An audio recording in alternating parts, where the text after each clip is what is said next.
ভিন্ন ধর্মের অনুসারী হয়েও প্রতি বছরই প্রথম রমজানে প্রিয়জনদের নিয়ে ইফতার করেন চিত্রনায়িকা বিদ্যা সিনহা মিম। এবারও তার ব্যতিক্রম হয়নি। রোববার প্রথম রমজানের দিন প্রিয়জনদের নিয়ে ইফতার করেছেন মিম। ঘরোয়া পরিবেশে খাবারের টেবিলে ইফতার আয়োজনের ছবি নিজের ফেসবুক পেজে আপলোড করেছেন এই অভিনেত্রী।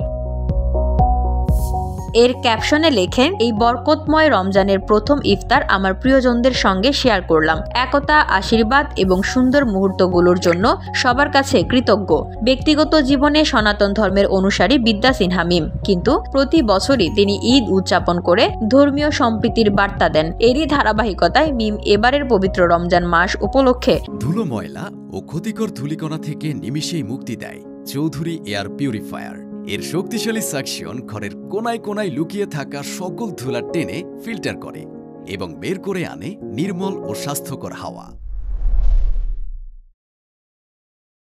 সবাইকে শুভেচ্ছা জানিয়েছেন। পবিত্র রমজানের শুভেচ্ছা জানিয়ে অভিনেত্রী বিদ্যা সিনহা মিম তার ফেসবুকে একটি স্ট্যাটাস দিয়েছেন। এতে তিনি লেখেন, রমাদান মোবারক। পাশে নতুন চাঁদের ইমোজি দিয়েছেন। পাশাপাশি তার একটি ছবিও পোস্ট করেছেন।